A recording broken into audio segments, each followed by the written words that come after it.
In the news today, the Chief of Staff to the President, Malam Abba Kyari, is dead. He died on Friday at the age of 81. The Senior Special Assistant to the President on Media and Publicity, Malam Garba Shehu, said the deceased died of COVID-19.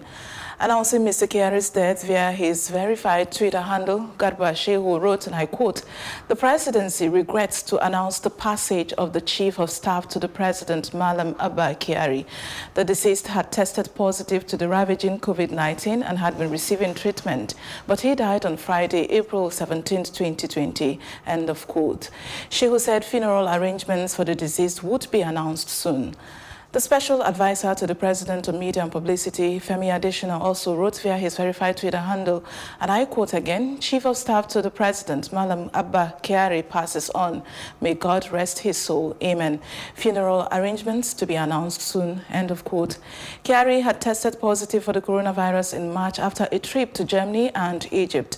Doctors attending to the late Chief of Staff had obtained his medical records from Wellington Hospital, St. John's Wood, London, which showed that Mr. Kyari had some other ailments that could hamper his rate of recovery from COVID-19.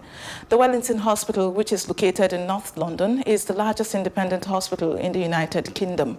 Kyari, in a letter on March the 29th, had said he was conveyed to Lagos on an air ambulance to do additional tests and observation, adding that he took the decision based on medical advice as a precautionary measure.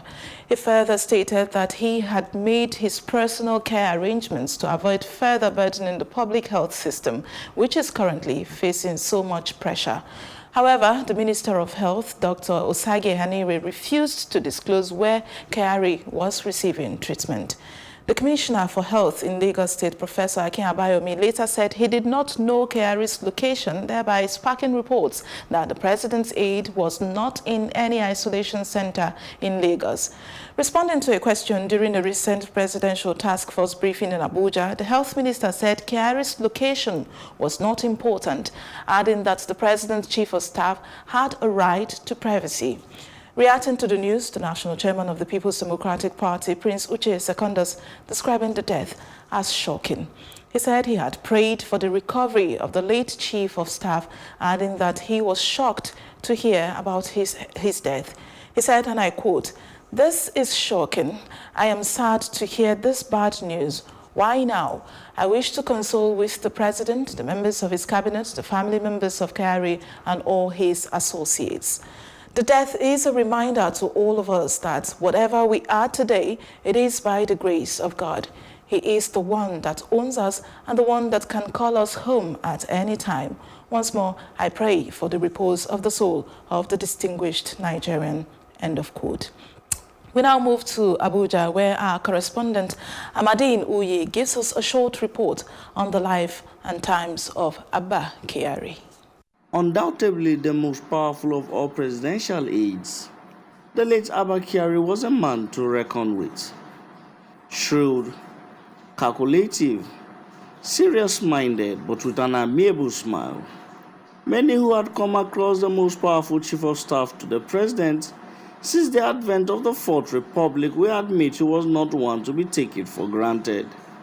The late Abba Kyari was appointed by President Muhammadu Buhari on August 27, 2015, a few months after the 2015 general elections. He holds a Bachelor of Arts degree in Sociology from the University of Warwick, England. He is also said to possess a Bachelor of Arts degree in Law from the University of Cambridge, England, and was called to the Nigerian bar after attending the Nigerian Law School in 1983. In 1984, he obtained a master's degree in law from the University of Cambridge. He later attended the International Institute for Management Development at Lausanne, Switzerland, and participated in the program for management development at the Harvard Business School in 1992 and 1994. The late Abba Kyari worked with the New Nigeria Development Company, New Africa Holdings, Africa International Bank, United Bank for Africa, Unilever, and Mobile in various capacities over the years. From Borno State, The former banker and ex-journalist has never left anyone in doubt over his huge influence on the presidency. As the chief of staff to the president, Mr. Kyari determined who would have an audience with President Muhammadu Buhari, the memos the president would see, the mails he would read, and those not needed around the president, no matter how highly placed they were. Over the years, he is known to have had rifts with several highly placed political figures, many of them soon to be kicked out of office. Notably among these include the former Minister of State for Petroleum Resources, Abba Kyari, the former Head of Service of the Federation, Winifred Oyoita, the former Chief Executive Officer of the Federal Inland Revenue Service, Babatunde Fowler, and the current National Security Advisor, Babagana Mungono, the only one that survived Mr. Kyari's acts. Always at the side of the president, many viewed Abba Kyari as Nigeria's de facto Prime Minister. Always seen with his trademark file in hand within the presidential villa, Kyari is regarded as an astute administrator with an eye for details, pushing President Muhammadu Buhari's reform agenda behind the scenes. One who has never appeared bothered about criticism, Mr. Kyari did a successful job in staying focused to the tasks assigned to him by Mr. President. His influence was further confirmed when on August the 21st, 2019, President Muhammadu Buhari made it resoundingly clear to ministers and appointees of government to go through Abba Kyari in case of any attempt to see him. On March 30th, 2020, via a statement, the late Abba Kyari confirmed to Nigerians he had contracted the coronavirus. Mr. Kyari says he was being moved to Lagos for further tests and observation, and that he had followed protocols. On April the 18th, about 12:37 a.m., via a letter from the Senior Special Assistant to President Muhammadu Buhari on Media and Publicity, Femi Adesina, the announcement came that Mr. Kyari had passed away on April the 17th. It is clear Mr. Kyari will be sorely missed by President Muhammadu Buhari and those operating within the corridors of power. Amadin Uyi, Plus TV Africa. And joining us live in the studio is legal practitioner and social commentator, Liberus Oshomo. Good morning. Oshoma, rather. Good morning. Good morning. And good to have you this morning. How do you react to this news that we are beginning with? Yeah, it's a big blow. It's a sad one. When the news first broke that he had, contacted coronavirus, a lot of us, were skeptical that he will be able to make it, considering his age. And then, at that age, it's really not about, it's more about your immunity. Mm-hmm. And, there are some illness that comes with age, and that's why you find that when this first started, a lot of people, want to protect the aged and all of that. And so when the news broke also, I felt very bad. So though some people, there'll be mixed feelings, right, about, from some quarters, certain quarters, especially considering the fact that a lot of people see him as a de facto president. Correct. And he's what you would call the Aneni of this government. What Aneni was to Obasanjo, that's what basically he is to Buhari. And like your reporter has said, he's one not to, bother himself with criticism. Mm-hmm. It's somebody who is, hate him or like him, is very focused. You hardly hear from him, but he does what he wants to do, and he really does not care. And so because he's one to be, seen and not heard, hardly heard, so there's a lot of misconception about him and around him. And, people like that, also, they hardly talk. They hardly grant interviews. Mm-hmm. You just hear so many about. But it's a big blow to this government, especially given the fact that the president is who he is. He's the type also that you hardly hear from, and that there's been scheming all around, the presidency. And Abba Kyari had been able to hold, that office together and do what he needs to do and when he needed to do them. Considering the fact that you have what I would call a lot of hawks in around the president. And then also, lastly, because these people, we've seen a lot of conflicting interest. President Buhari, who he is, he's somebody who seems not to be in charge. So the man who seemingly, created that opportunity or present that front of, look, yes, the presidency is in charge, is Abba Kyari. And so I doubt if we'll be able to get somebody like him again. It's quite unfortunate, God rest his soul. And then this goes to show that truly COVID-19 is real. For those that have been doubting, that feels, oh, it's all politics, it shows that it's real. He's taking one of the biggest in Nigeria. I mean, he's the biggest victim now. Yeah, the de facto president. And then on the flip side, government should see this in memory of Abba Kyari to use this opportunity to revamp the health sector. Because that brings me to my next question. Like you rightly said, he's the biggest victim in terms of the political and leadership space. Do you think his death will be a wake-up call to the government, especially in tackling COVID-19? Because we've also seen, laxity in different ways. Yeah, I think it should. It should be a wake-up call. If not for him at all, but the fact that they are not able to fly abroad for medical treatment the way they are used to. You see them, if you were before you, the tweet would probably read, he died in a London hospital or in a Germany hospital where he was receiving treatment for so and so and so. But now, they are not they're even ashamed to announce where he died. That's to tell you how shameless, people in government can be. And so even if not for Abba Kyari's death, they should see this as an opportunity to remember that the time will come if they do not take care of, the institutions and infrastructures around us. It might be difficult for them to jet out to other people's own to take care of themselves. So, and that's why they need to provide those infrastructure. Imagine the president's wife, shouting at the top of her voice that the Aso Rock Clinic do not have Panadol. So, and if we're a serious-minded country, I had expected that, the chief of staff to the president, or if you like, you call him the de facto president, that the clinic should have been top-notch to be able to take care of him.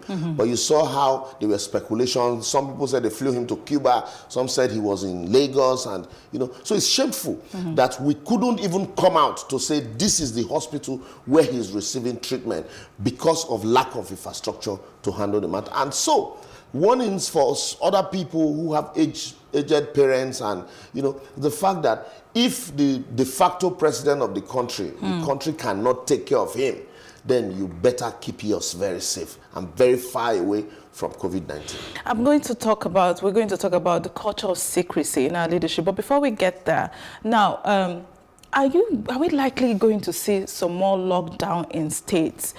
Because as you do know, there are conversations, or rather arguments, whether some states are saying, should they lock down, shouldn't they lock down, especially in the north, and we are seeing the increasing rate of COVID-19. Again, in as much as we're talking about a leader now, should we see that other states are taking this seriously and we go into maybe a national lockdown to be able to hold on and curtail the spread and even stop it moving forward? I'm not an advocate of this copy and paste, what I call copy and paste mentality or attitude to, tackling the pandemic. Every state has the peculiarity of the crisis in their states.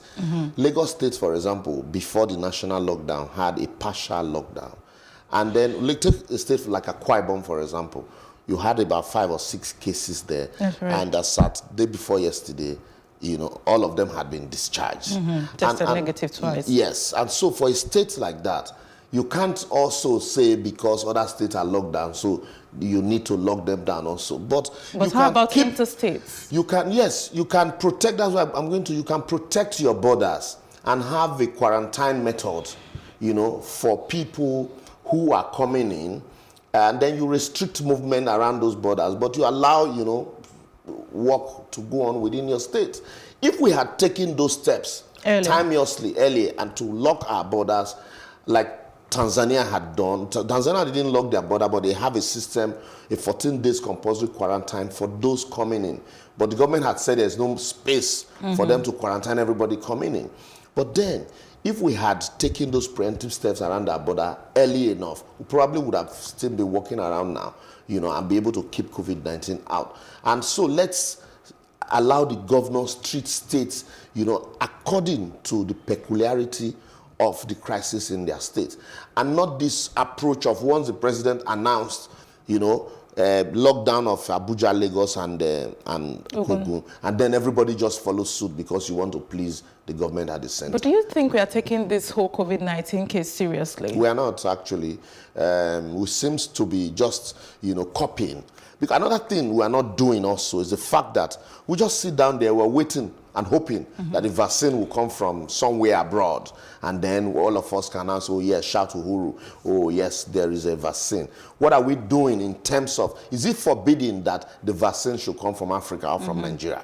What are we doing in terms of studying, research, to also create a vaccine for it? We are not even discussing that at all. And then you hear people, the average man on the street had asked the question, what do you call it? That there's no cure for the coronavirus, but yet, people are being discharged. Yeah. This idea of, I know government would want to be careful so as not to encourage self-medication, because the moment you say, oh, this is the drugs we are using to treat them, people would want to self-medicate. Exactly, treat ourselves at home. But then also there is a way you can also release information and consistent information to ensure that, yes, if you can't manage all the cases, there are some cases also that, experts can manage, at different places, but especially if you have a full-blown crisis, it becomes difficult to take for you to take care of all of them. And then also, coupled with the fact that if you lock down for too long, people might be compelled to go all out because you cannot sustain their means of livelihood, considering that the fact that about 95% of your population are people who work with, small and medium scale enterprises.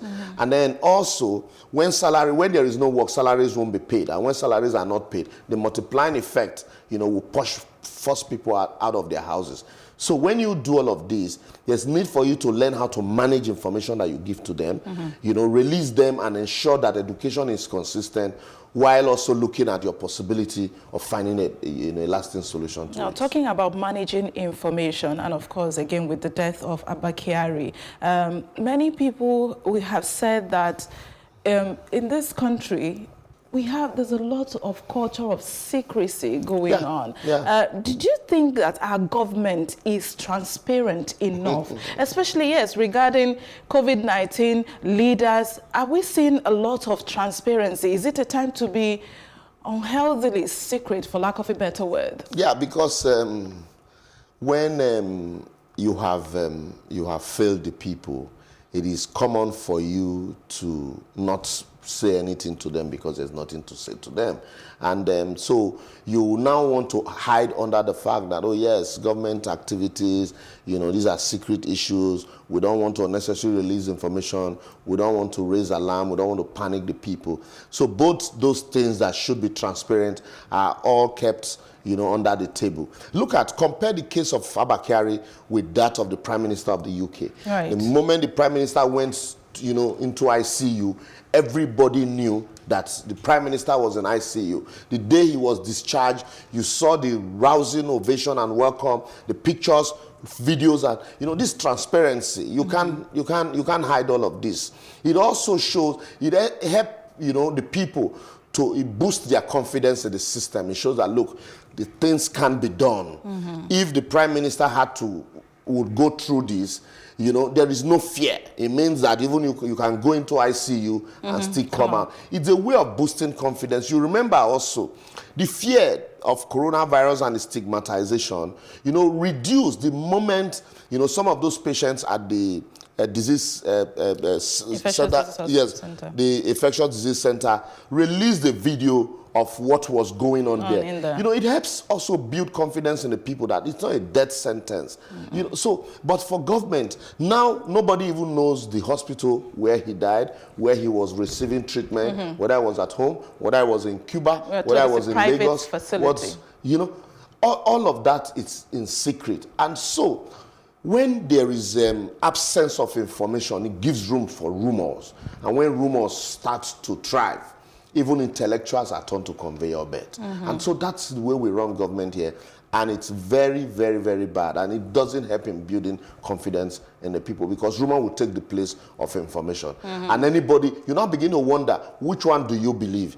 If this one comes out, you say, no, it's fake news. Give me the authentic one.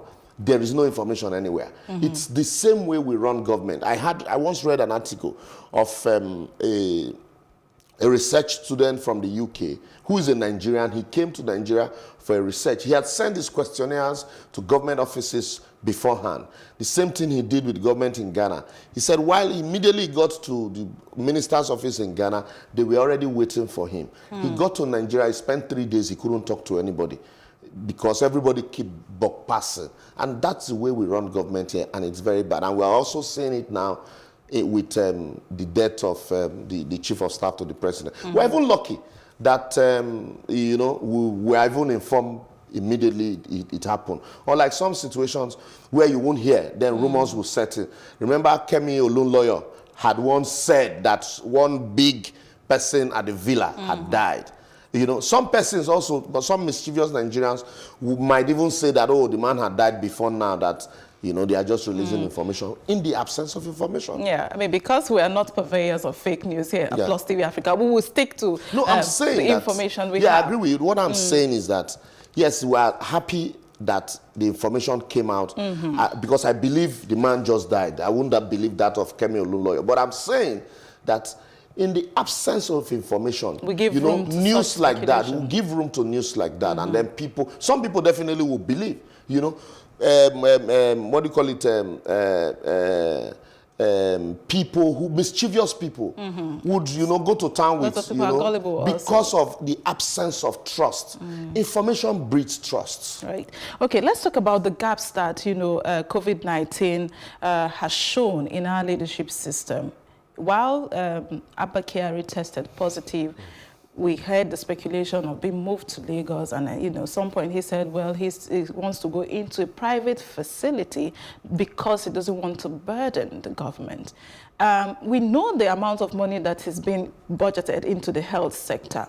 What is happening such that we are not even able to rise up to the situation and say, you know what, even if you're in Abuja or you're in Kotongora, wherever you are, there will be a facility, health facility, that will be able to cater for any form of illness? You see, there's what we call political correctness. Which is?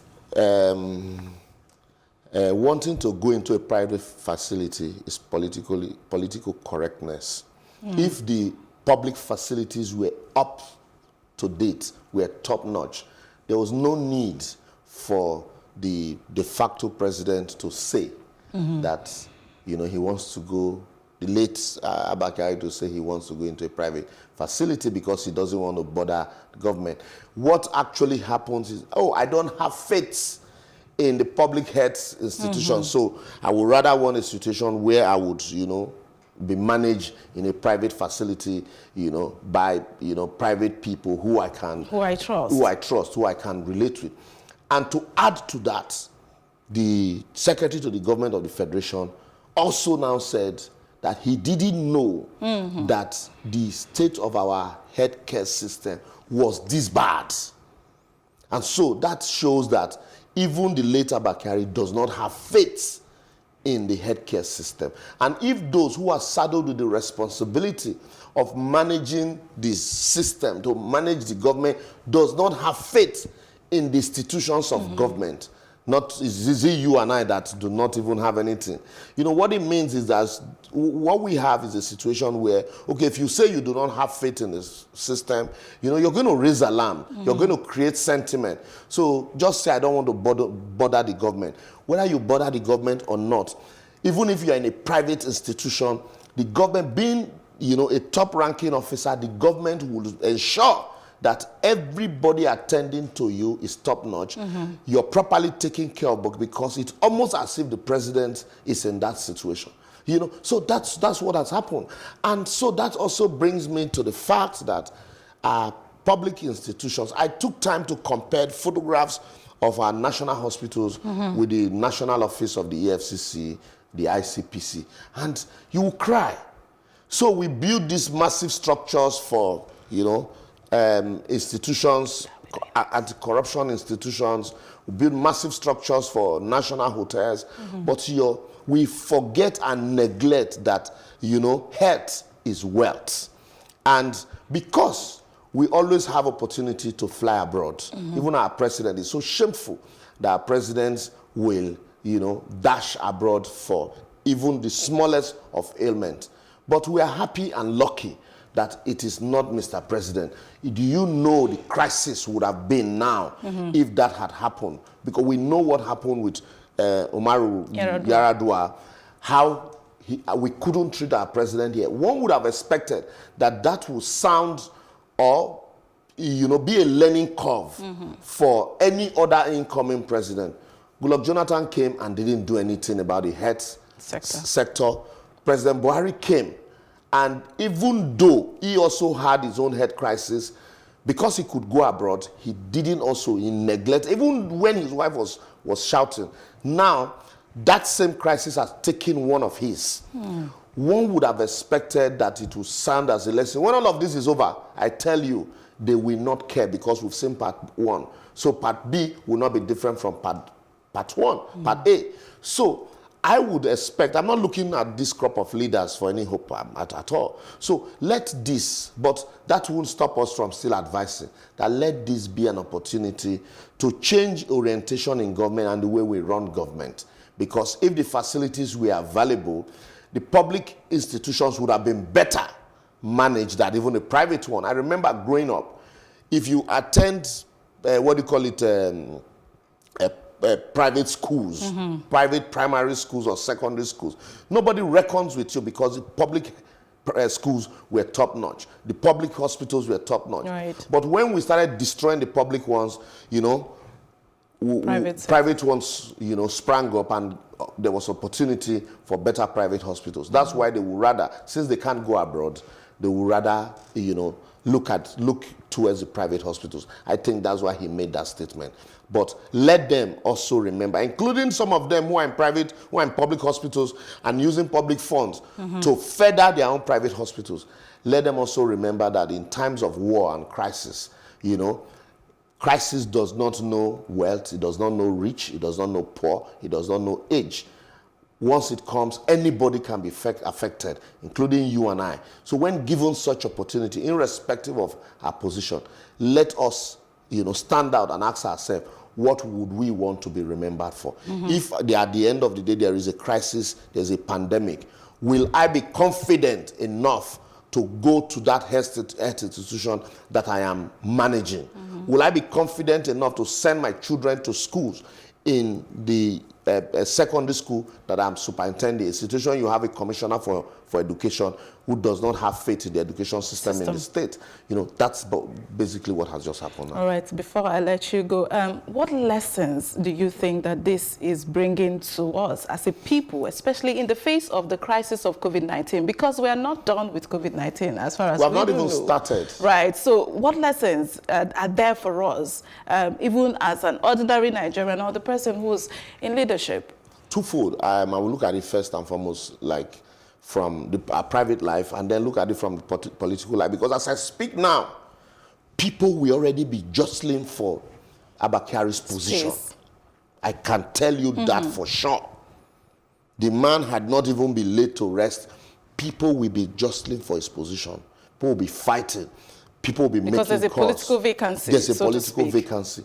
What lessons for us should be that the moment you leave, it's 2 minutes silence.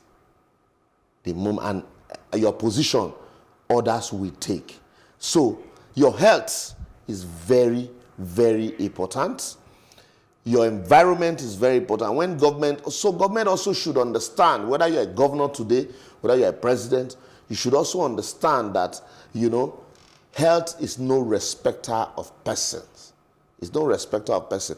If you fail to put the right structures in place, when the whirlwind of ill health comes, it might just sweep you. And so for us as a people, we should also know that if we do not hold our government accountable, when the time comes, all of us will be helpless, because it will be so sad. It is different from you to say, oh, some people will tell you, yes, I can take Agbo, but those your aged parents at home, who you still love, who you still want to see around for the next 10 years, can Agbo and Dogoyaro treat them because of other underlying factors? So the time to begin to hold our government accountable, be you APC, be you PDP, is now, because it has no political face.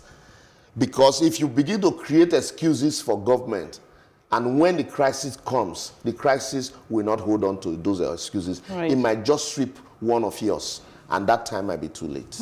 Thank you so very much, Liberals Oshoma. My pleasure. And now, still on the death of Abba Kyari, we take a look at his educational background.